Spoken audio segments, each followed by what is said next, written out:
They said she killed a child with her touch, but the only thing dying in Ashwood Hollow was the truth. The rope burn circled Mercy Callahan's throat like a necklace of sin, raw, weeping, the color of old blood mixed with prairie dust. She could still feel the hemp fibers biting into her windpipe, still taste the iron tang of her own scream swallowed back. 3 days passed. They'd dragged her from the trading post cellar, where she'd worked honest since her mother's fever took her. 3 days since Widow Pritchard's boy stopped breathing in his sleep, and the town needed a witch to burn. They hadn't burned her. Not yet, but they'd tried the rope. The wind came down off the northern ridges, mean and bitter, carrying the smell of coming snow and the distant howl of something hungry. November in the Montana territories didn't forgive, and Mercy had nothing left to barter for mercy of any kind. Her dress, once blue calico, now the color of mud and shame, hung torn at the shoulder where Deputy Farrow had grabbed her. Her feet bled through the thin leather of her work boots. Each step away from Ashwood Hollow left a small dark print in the frost-hard earth. They'd voted on it in the saloon while she hung choking from the oak tree in the square, toes scraping dirt, vision going white, then black, then red. 12 men and 4 women, and not a single hand raised in her defense. Even Farrow, who'd once smiled at her over the counter when she sold him tobacco, had pulled the rope tight with his deputy's star-catching lamplight. It was Tom Riggins who'd cut her down. Old Tom with his twisted leg and his reputation for drinking more than thinking. He'd stumbled out of the saloon, seen her swinging, and sawed through the rope with his skinning knife while the others were still casting votes. She'd fallen like a stone, vomited into the dirt, and Tom had leaned down close enough she could smell the whiskey on his breath. "Git," he'd said. Just that. They changed their minds. I can't stop 'em twice. So she'd run. Stumbled east into the hills, away from the sunset, away from the only town she'd ever known. Now the light was failing again, and the cold was settling into her bones like an old acquaintance. The land stretched out vast and indifferent, rolling prairie giving way to pine-thick foothills, every shadow deep enough to hide a bear or a man. Her fingers had gone numb. She tucked them under her arms as she walked, but the threadbare cotton offered no warmth. The rope throbbed with each heartbeat, and she wondered distantly if the wound would fester, wondered if she'd live long enough for it to matter. The child, Jacob Pritchard, 8 years old with his mother's red hair and his father's weak lungs, had simply stopped breathing. Mercy had been there, yes, spooning broth into his mouth because his mother was 3 days drunk on laudanum and grief. The boy had smiled at her, had said the broth was good, had closed his eyes and never opened them again. By morning, Widow Pritchard was screaming about witchcraft and dark touches, and the girl with the strange eyes. Mercy's eyes, one green and one hazel. The mark her mother said was a blessing, but the town always whispered was something else. Strange how quick a whisper becomes a shout when folks need someone to blame. The first snow began to fall as true dark settled. Mercy looked up at the sky, that vast bruised purple of winter dusk, and felt the fight start to leak out of her. She'd walked maybe 12 miles. Not enough. If they came for her in the morning, they'd find her frozen. She crested a low rise and stopped. Below sat a small wooden structure. Single room, stone chimney, windows like dark eyes. A schoolhouse, or had been once. The door hung crooked on leather hinges, and half the roof shingles were missing. But it was 4 walls, and maybe a place the wind couldn't reach. Mercy glanced back. Nothing but her own blood spots in the snow and empty land. No torches, no voices. Just the wind and the coming storm, and the terrible freedom of having nothing left to lose. She walked down toward the schoolhouse. The door groaned open. Inside smelled of old wood and mouse nests and abandonment. But it was shelter. In the corner, someone had left firewood years ago, gray with age but dry. A rusted stove squatted near the chimney. Mercy's hands shook so badly, it took 3 tries to gather kindling. She had no matches, no flint, nothing but her own stubborn refusal to die easy. She pulled the small Bible from her pocket, the only thing she'd kept. She tore out a page, then another. Genesis. The paper caught spark when she struck it against the stove's rough edge, again and again, until finally, a small flame. She fed it carefully, paper, then twigs, then larger pieces, until the fire took hold. Heat bloomed. Mercy huddled close, her body shaking so hard her teeth rattled. Only then did she cry. Quiet tears that tracked clean lines through the dirt on her face. Not for herself. For Jacob. For her mother. For the small life she'd believed might let her belong. The fire crackled. Outside, the snow fell heavier, covering her tracks. Mercy unwound the torn petticoat strip from her throat. The cloth came away stained with blood. She looked at the wound by firelight. A perfect circle of broken skin, raw and honest as any brand. They'd marked her. Whether she lived or died, she'd carry this. She pulled her knees to her chest and watched the flames, thinking about fire and how it refuses to apologize for burning. Somewhere in the dark, a wolf called out. Mercy closed her eyes and tried to remember how to pray. The fire whispered secrets only the desperate could hear. And in the morning, someone would come, not to save her, but because the land had its own laws, and some debts got paid in ways the town would never understand. Dawn came gray and cold, and with it, the sound of a horse that shouldn't have been there. Mercy woke to the creak of leather and the low snort of an animal outside. Her hand went instinctively to her throat, fingers finding the rope burn before her mind fully surfaced from sleep. The fire had died to embers. Frost painted the inside of the broken windows in delicate patterns that would have been beautiful if she wasn't so damned cold. She stayed perfectly still, listening. A man's voice, low and rough, talking to his horse the way some men do when they've been alone too long. Boots on frozen ground, the metallic click of a rifle being checked. Mercy's heart hammered against her ribs. She looked around the schoolhouse for a weapon, anything, but there was only old wood and her own used-up body.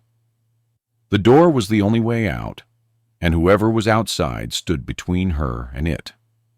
The footsteps stopped at the threshold. "I know you're in there," the man said.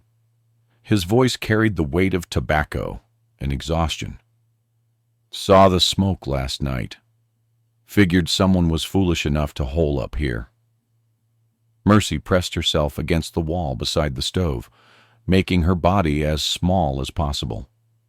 Her damaged throat wouldn't let her scream, even if she wanted to.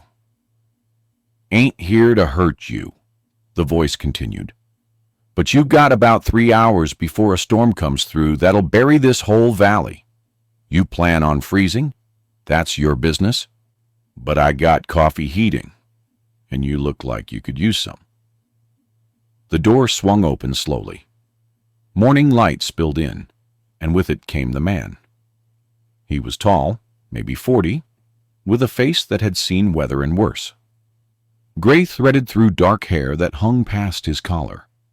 He wore a Union cavalry coat, faded blue and patched at the elbows, and his right hand rested easy on the revolver at his hip. Not threatening, just aware. His eyes found her immediately, swept over her torn dress and bare feet, and the livid mark around her throat, and something in his expression went hard. "Jesus," he said quietly. Mercy tried to speak, but her voice came out as a broken rasp that made her wince. The man held up his free hand, palm out. Don't try to talk." He looked at her for a long moment, and she saw him taking inventory. The rope burn, the blood on her boots, the desperate animal fear in her eyes. "They do that to you? The town?" She managed a small nod. His jaw tightened. He glanced back outside, then stepped fully into the schoolhouse and pushed the door closed behind him. "Name's Dalton Pierce. Used to run cattle up near the Canadian line before the winter of '83 killed most of my herd. Now I just, move around, trap some, hunt some, mind my own business." He paused. "But I saw what they tried to do to you." Mercy's eyes widened. He'd been there, in Ashwood Hollow? "I was passing through 3 days back," Dalton said, as if reading her question. "Saw them drag you out. Saw the rope." His hand moved to his coat pocket and pulled out a small tin. "Saw that drunk fool cut you down too, and figured you'd run east. Only place to run in November." He opened the tin. Salve, from the smell of it. Sage and animal fat and something else she couldn't name. He took a step closer, moving slow, like she was a spooked horse. "This'll help the wound. Keep it from going septic." Another step. "I ain't gonna hurt you. You've got my word, for what that's worth." Mercy watched him, trying to measure the truth in his face. Men lied, men smiled, and voted for your hanging. But this man's eyes held something different. Not kindness exactly, but a recognition. Like he knew what it cost to survive when the world wanted you dead. She nodded again, barely. Dalton knelt down in front of her, keeping distance between them, and held out the tin. "You can do it yourself if you want. Or I can help. Your choice." Her hands were shaking too badly to manage it. She looked at him, then down at the tin, then back at his face. Finally, she tilted her chin up, exposing the wound. He worked careful and quick, his calloused fingers surprisingly gentle as he applied the salve to the rope burn. The medicine stung at first, then went cool and numbing. Mercy's eyes watered, but she didn't pull away. "They said you killed a child," Dalton said quietly, not looking at her face, focused on his work. "I heard the widows screaming it in the street. Heard what they called you." Mercy's breath hitched. "I also heard," he continued, "that the boy's father died in a mine collapse 6 months back. Heard the widow's been drinking laudanum like water since. Heard the boy was sick, real sick, and probably dying anyway." He finished with the salve and sat back on his heels. "Heard a lot of things. None of 'em made you sound like a killer." He stood and walked to the door, opened it. His horse stood patient in the snow, saddlebags bulging. Dalton pulled out a canteen and a wrapped bundle, brought them back inside. "Eat," he said, handing her the bundle, dried meat, and hard biscuit. "Then we need to talk about what happens next." Mercy took the food with trembling hands. She wanted to ask why he was helping her. Wanted to know what he wanted in return. Wanted to understand why a stranger would risk himself for a girl marked as a witch. But her throat wouldn't let her ask, and maybe it didn't matter anyway. Dalton stood by the window, looking out at the coming storm. "They'll come looking eventually," he said. "When the snow clears. Town like that, they don't like loose ends." He glanced back at her. "Question is, you gonna be here when they do?" He'd seen her hanging. He'd followed her trail. But was he salvation or just another kind of trap? Outside, the wind picked up, and Mercy understood that survival sometimes meant trusting the very thing that terrified you most. Trust was a luxury neither of them could afford, but the storm didn't care about their hesitation. The wind hit like a fist an hour after Dalton arrived, turning the world outside the schoolhouse into a white howl that swallowed everything. Snow came sideways through the gaps in the roof, piling in small drifts along the eastern wall. Dalton had moved his horse into the schoolhouse, a big roan gelding with patient eyes, and the animal's warmth helped fill the small space with something almost like comfort. Mercy sat near the stove, the salve on her throat already working its strange magic. The pain had dulled to a bearable ache, and she could swallow without wanting to scream. She watched Dalton move around the room with the efficiency of a man used to making camps in hard places. He'd reinforced the door with a length of timber, hung his bedroll in the driest corner, set his rifle within easy reach, but not pointed at her. Small considerations, the kind that spoke louder than words. He'd given her his extra shirt, rough wool that smelled of wood smoke, and horse, and she'd pulled it over her torn dress, grateful for the warmth. Her feet were wrapped in strips of cloth, torn from his spare blanket. She knew these were gifts she couldn't repay, knew that every kindness was a debt, but she was too tired and too broken to care about the mathematics of survival. "Storm'll blow through by tomorrow night," Dalton said, feeding the fire. "But the drifts'll be deep. Take another day before the trail's passable." He glanced at her. "You got people? Anywhere you can go?" Mercy shook her head. The motion pulled at her throat wound, making her wince. "No family? No friends who'd take you in?" Another shake. Her mother was dead.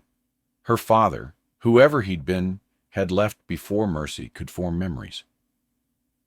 And Ashwood Hollow had been the only home she'd known. The trading post, the small room she'd rented above the general store, the Sunday services, where she'd sat in the back and kept her strange eyes downcast.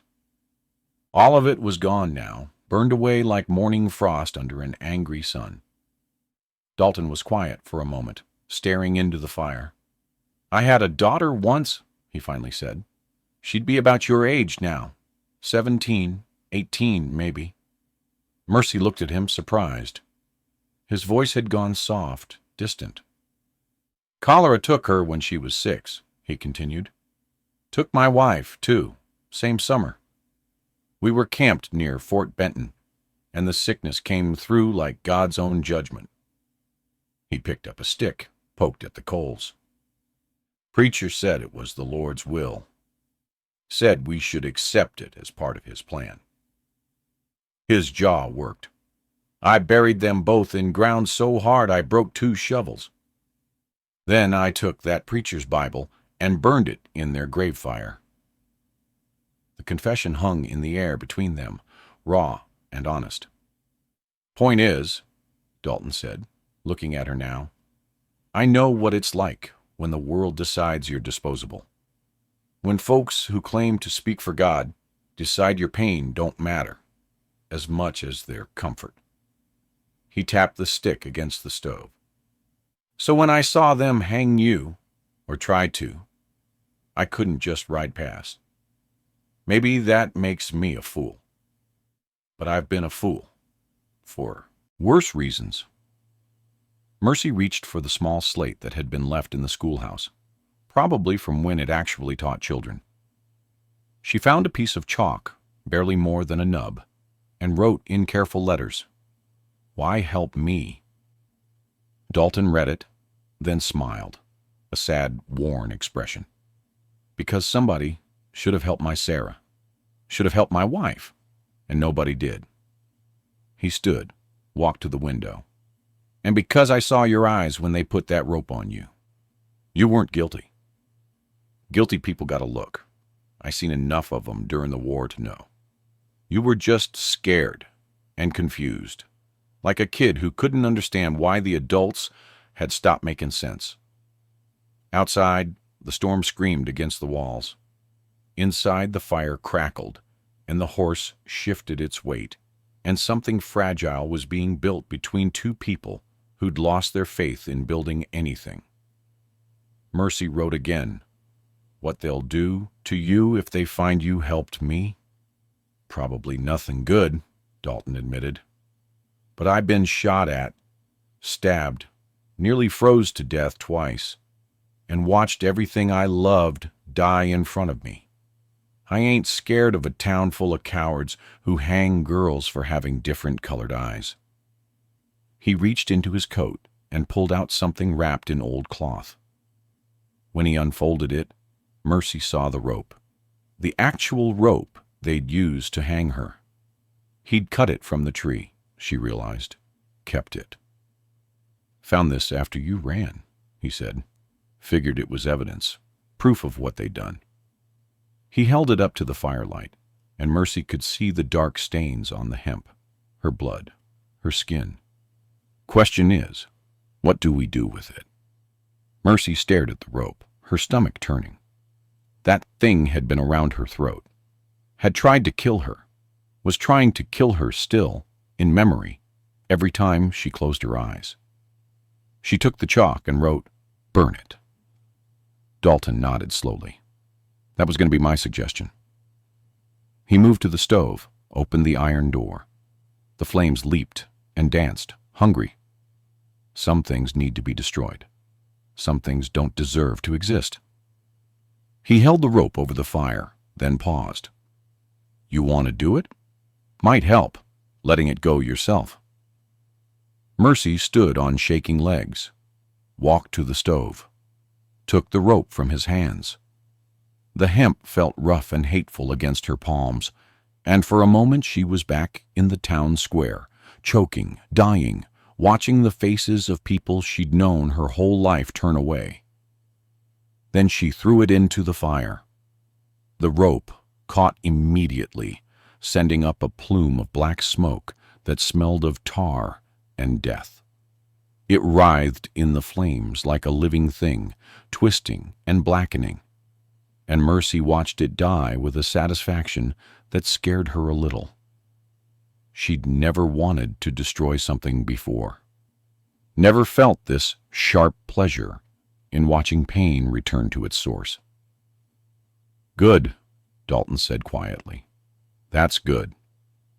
They stood together watching the rope turn to ash, and when it was finally gone, nothing but carbon and memory. Mercy felt something loosen in her chest. Not forgiveness, not peace, but a small, fierce satisfaction. The mark on her throat would remain. The scar would be permanent, but the rope itself was gone, unmade, returned to smoke, and nothing. Dalton closed the stove door. "Get some rest," he said. "Tomorrow we figure out what comes next." Mercy nodded. She lay down near the fire, pulling his wool shirt tight around her, and closed her eyes. For the first time in 3 days, she slept without dreaming of hanging. The rope was gone, but the question remained. What good was surviving if you had nowhere to survive to? Morning would bring choices, and Mercy was learning that sometimes the hardest choice was simply deciding you were worth the trouble of saving. The storm broke on the second morning, and with the silence came riders, 5 of them, dark shapes against the white hills. Mercy saw them first. She'd been standing at the broken window, watching dawn paint the snow in shades of pink and gold, when the riders crested the far ridge. Her breath caught. She turned to Dalton, who was saddling his horse, and pointed with a shaking hand. He moved to the window, looked out, and his face went hard as stone. Damn. He counted them silently. 5. That's Deputy Farrow's bay in front. The others I don't recognize, but they're carrying rifles. He glanced at Mercy. They tracked you. Snow probably helped. Your trail would have been clear before the storm hit. Mercy's hand went to her throat. The wound had started to heal under Dalton's salve, but now it throbbed with phantom pain, remembering. Get behind the stove, Dalton said quietly. Stay low. Don't make a sound. She shook her head, wrote quickly on the slate. They'll kill you. Maybe. He checked his revolver, then his rifle. But I ain't letting them take you. He looked at her, and his eyes were calm. Not the calm of peace, but of a man who'd made his choice and settled into it. I told you. I'm done watching innocent people die because cruel folks need someone to blame. The riders were closer now, moving careful through the deep snow. Mercy could see their breath steaming, see the set of their shoulders. They weren't coming to talk. Dalton positioned himself by the door, rifle ready. When I was in the war, he said conversationally, like they had all the time in the world, I learned that most men don't actually want to kill. They just want to believe they're righteous. You take away that belief, sometimes they'll turn around and go home. The horses stopped 30 yards out. Deputy Farrow dismounted, his star catching the morning light. He cupped his hands around his mouth. Dalton Pierce, we know you're in there. Dalton didn't answer. We got no quarrel with you, Farrow called. Just send out the girl and ride on. Nobody needs to get hurt. Except her, Dalton muttered. Then louder, she ain't done nothing wrong. She's a witch and a murderer. Another voice. Mercy recognized it as Samuel Cord, who owned the dry goods store. She killed the Pritchard boy with her devil's touch. Town voted legal and proper. Town voted to murder a child, Dalton shouted back. That ain't legal. That's just cowardice with a quorum. There was muttering among the riders. One of them, a younger man Mercy didn't recognize, shifted uncomfortably in his saddle. Last chance, Pierce. Farrow's hand moved to his gun. We're authorized by the town council to retrieve her, dead or alive. You protecting her makes you complicit. Then I guess I'm complicit, Dalton said. He raised his rifle, sighted down the barrel.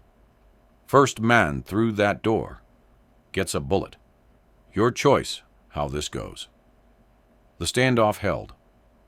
Mercy could hear her own heartbeat, could feel the cold air leaking through the gaps in the walls, could taste fear like copper on her tongue. 5 men against 1. The mathematics weren't good. Then a sound broke the silence, small, high, unexpected. A child's voice. Pa, stop! Everyone froze. Mercy looked past the riders and saw what she'd missed before. A small figure on a pony, maybe 9 years old, bundled in 2 large coat and mittens. The boy kicked his pony forward, pushing past the mounted men. Toby, get back, Farrow barked. But the boy, Toby Farrow, the deputy's youngest son, rode right up to the schoolhouse and stopped. He looked up at his father with something fierce and stubborn in his young face. Pa, you said lying was a sin. You said it every Sunday. Boy, this ain't the time. Miss Mercy didn't kill Jacob Pritchard. Toby's voice cracked with emotion. I was there. I saw him playing that morning, and he was already sick. He couldn't breathe right. And Miss Mercy was the only one who tried to help him when his ma was too drunk to get out of bed. The writers shifted. One of them, Samuel Cord, looked uncomfortable. Jacob was my friend, Toby continued, tears streaming down his face now. And you're lying about what killed him because you're too scared to tell Widow Pritchard the truth, that her drinking killed her husband with distraction in the mine, and it killed her boy with neglect. Toby, that's enough! Pharaoh's face had gone red. No, Pa, it ain't enough. The boy was crying openly now, but his voice didn't waver. You taught me right from wrong. You taught me the Bible says, thou shalt not bear false witness. And that's what you're doing. All of you. He looked at each writer in turn. Miss Mercy never hurt nobody. She was the only one who was kind to Jacob when everyone else pretended not to notice he was dying. The silence that followed was absolute. Even the wind seemed to hold its breath. Pharaoh stared at his son, his face working through a dozen emotions.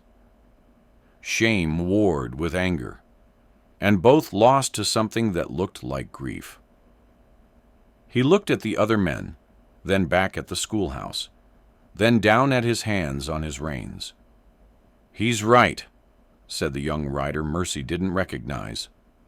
His voice was quiet but clear. I was at the Pritchard house last week. The boy was coughing blood. Doc Morrison said it was consumption, that he wouldn't last the winter. He looked at Pharaoh. We all knew it. We just didn't want to admit it. Samuel Cord removed his hat, ran a hand through his thinning hair. Lord forgive me, he muttered. What have we done? Pharaoh sat frozen in his saddle. Finally, he looked up at the schoolhouse. Pierce, the girl, she really innocent? As the day is long, Dalton called back, and you knew it. You all did. The deputy's shoulders sagged. He looked at his son, at the tears freezing on the boy's cheeks, and something broke in him. We can't take her back, he said finally. Town'll still want blood. Widow Pritchard's got too much influence, and folks have already committed to the story. Then you ride back and tell them she's gone, Dalton said. Tell them she froze in the storm. Tell them whatever you need to tell them, but you leave her be.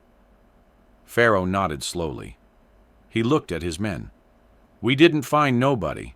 Storm must have taken her. That's what we're reporting. One by one, the riders nodded agreement. Thank you, Pa, Toby whispered. The deputy reached down and gripped his son's shoulder. You're a better man than me, boy. Don't forget that. He raised his voice.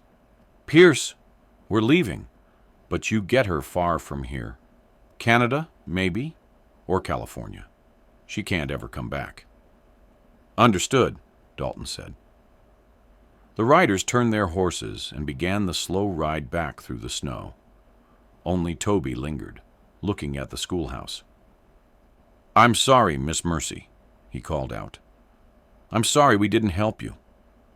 Mercy stepped into the doorway, into the light where the boy could see her. She touched her throat, where the rope burn was healing, then placed her hand over her heart. Thank you, the gesture said. Thank you for being brave. Toby nodded, wiped his eyes, and turned his pony to follow his father. One child's truth had broken the spell of a town's lie.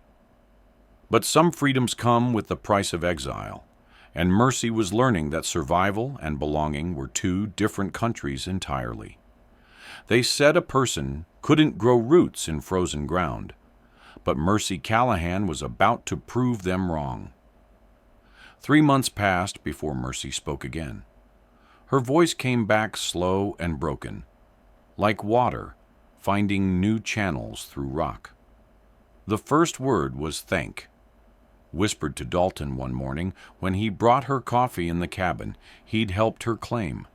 An abandoned trapper's shack 15 miles north of the schoolhouse, deep enough in the wilderness that Ashwood Hollow felt like a bad dream from someone else's life. "Don't thank me yet," he'd said, but his eyes had gone soft around the edges. "Winter ain't over." But they'd survived the winter, barely. Dalton had stayed longer than he'd intended, teaching her to trap and hunt, to read the weather, to survive alone. He never touched her except to tend her wound or steady her when the snow was deep. Never asked for anything except her company at the fire, and sometimes her opinion on which direction to ride come spring. "I ain't stayin'," he'd told her more than once. "I'm a wanderer. It's all I know how to be anymore." Mercy had nodded, understanding. Some people were meant to root, and some were meant to drift. She didn't begrudge him his nature. But when the thaw came in early March, and Dalton finally packed his saddlebags, Mercy had walked with him to where his horse stood waiting. Her throat had healed enough that she could speak in a hoarse whisper, though it hurt and probably always would. "You saved my life," she managed, each word careful and deliberate. "You saved your own life," Dalton corrected. "You walked 12 miles in the snow with a crushed throat. You made fire from nothing. I just pointed you toward tomorrow." She'd reached up then and touched his face, a brief, gentle gesture that said more than her damaged voice could manage. "If you're ever done wandering," she whispered, "there's coffee here." He'd smiled, touched the brim of his hat, and ridden north without looking back. She'd watched until he was a dark speck against the mountains, then turned back to the cabin and the life she'd have to build from scratch. That was spring. Now it was September, and Mercy stood in the garden she'd planted behind the cabin, surveying what she'd grown. Potatoes, mostly, some carrots, a patch of beans that had done better than expected, herbs her mother had taught her about, sage and yarrow and nettle. Not much, but enough. Proof that she could take dead ground and make it live. Proof that she could survive not just winter, but the seasons after, when survival turned into actual living. Her hands were calloused now, dirt permanently under her nails. Her hair had grown long, and she kept it tied back with a strip of leather. The rope burn around her throat had scarred into a pale ring, visible but healed, a permanent reminder that she'd been marked for death and chosen life instead. She heard the horse before she saw it. Her hand went instinctively to the rifle she kept near the garden fence, but she relaxed when she recognized the rider. Toby Farrow sat astride his pony, bigger now than he'd been in November, almost grown into the coat that had swallowed him during the standoff. He raised his hand in greeting, cautious but friendly. Mercy set down the rifle and waited. The boy dismounted, walked closer. He stopped a respectful distance away. "Miss Mercy," he said, "I hope it's all right I came. I didn't tell nobody. Pa thinks I'm fishing up at Miller's Creek." "It's all right," Mercy said. Her voice was still rough, still whisper-thin, but it worked. "How'd you find me?" "Tracked Mr. Pierce's trail after the thaw," Toby admitted. "Wanted to make sure you were okay. Wanted to—" He looked at his boots. "Wanted to say sorry again. For not speaking up sooner. For letting them hurt you." "You spoke up when it mattered," Mercy said gently. "That took more courage than most grown men have." Toby looked up at her, and she saw tears threatening. "Jacob was my best friend, and I knew he was sick. We all did. But it was easier to blame you than to blame his ma for drinking, or God for making him weak, or just the way things are sometimes. People need someone to blame when they're scared, Mercy said. She gestured to the garden. I learned that. And I learned that the only way to survive it is to go somewhere they can't reach you and grow something they can't kill. The boy looked at the garden, at the neat rows and the obvious care, at the evidence of hard work and harder hope. You did it, he said quietly. You made a life. I'm trying, Mercy corrected. Some days are harder than others. Toby reached into his coat and pulled out a small bundle wrapped in oilcloth. I brought you something. It ain't much, but he handed it to her. Mercy unwrapped it carefully. Inside was a smooth river stone, flat and palm-sized, with words carved into its surface in careful letters. Mercy Callahan, innocent, 1885. I made it, Toby said. Took me 2 months to get the letters right. I thought maybe you'd want proof. Something that says what really happened. So even if everybody else forgets or lies about it, there's this. Truth carved in stone. Mercy's eyes burned. She held the stone in both hands, feeling its weight, its permanence. Thank you, she whispered. This means more than you know. There's more, Toby said. Pa's been different since that day. Quieter. Thinking more. He made the town council officially declare the hanging was a mistake. Said it was done under duress and false testimony. They got it written in the records now. And Widow Pritchard, she left town. Went to live with her sister in Colorado. I think she knew, deep down. I think the guilt was eating her alive. Mercy nodded slowly. She didn't feel triumph or vindication, just a tired kind of relief. The truth wouldn't bring Jacob back, wouldn't undo the rope or the fear or the exile. But it was something, a small correction in the ledger of the world.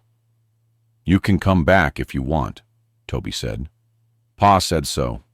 Said your welcomes in Ashwood Hollow, that folks would make amends. Mercy looked at him, this brave boy who'd spoken truth when silence would have been easier, and felt a surge of affection for him. But she shook her head. This is my home now, she said. Out here, I don't have to be careful. Don't have to hide my eyes or apologize for existing. Out here, I can just be. Toby nodded like he understood. Will you be all right? Alone? I've been alone before, Mercy said, and I'm learning it's different than being lonely. She looked at her garden, at the cabin, at the mountains rising blue and eternal in the distance. I got food, got shelter, got work to do. That's enough for now. The boy mounted his pony, but before he left, he looked back at her. You're the bravest person I know, Miss Mercy. Braver than any soldier or gunfighter, because you survived when the whole world wanted you dead, and you did it without hating everybody after. I'm working on the not hating part, Mercy admitted. Some days are better than others. Toby smiled, touched his hat the way he'd seen his father do, and rode back toward town. Mercy stood in her garden holding the stone with her name carved into it, proof of her innocence, proof of her existence. She thought about Dalton, somewhere north, still drifting. Thought about Jacob Pritchard, who'd never gotten to grow up. Thought about all the people wrongly condemned, wrongly marked, wrongly erased from the story, because truth was too uncomfortable to face. Then she knelt in the dirt and dug a small hole at the corner of her garden. She placed the stone there and buried it halfway, so just the carved words showed above the earth. A marker, a testament, something that would outlast her and the lies both. She stood, brushed dirt from her hands, and looked at what she'd built. The garden would need harvesting soon. The cabin roof would need patching before winter. There was endless work ahead, the kind of work that kept you too busy to dwell on what you'd lost. But in the quiet moments, in the early mornings when mist rose off the mountains, or in the evenings when the stars crowded the sky like witnesses, Mercy allowed herself to remember, to feel the rope burn's ghost ache and know she'd survived, to understand that survival itself was a kind of defiance, that living well when they'd wanted her dead was the deepest revenge she could take. The scar would never fade. The memory would never fully heal. But the garden grew anyway, persistent and patient, turning poison soil into sustenance through nothing but time and refusal to quit. And maybe, Mercy thought, that was all any of us could do. Grow something beautiful in the place they tried to bury us. They say the old trapper's cabin still stands in the Montana hills, and if you look close at the northeast corner of the garden plot, you'll find a stone half buried in the earth. The letters are worn now, but you can still read them if you know to look. Mercy Callahan, innocent. Some truths get buried, some survive. Which ones we choose to remember? That's the question every campfire asks, and every generation has to answer. The fire crackles, the story ends, but the land remembers, and the garden still grows. If this story moved you, don't let the campfire die. Subscribe to keep these raw, untold folk tales alive. Stories of survival, defiance, and the quiet courage history tried to bury. New legends drop every week. Hit that subscribe button and become part of the circle. Because some stories deserve to be remembered, and some voices refuse to stay silent.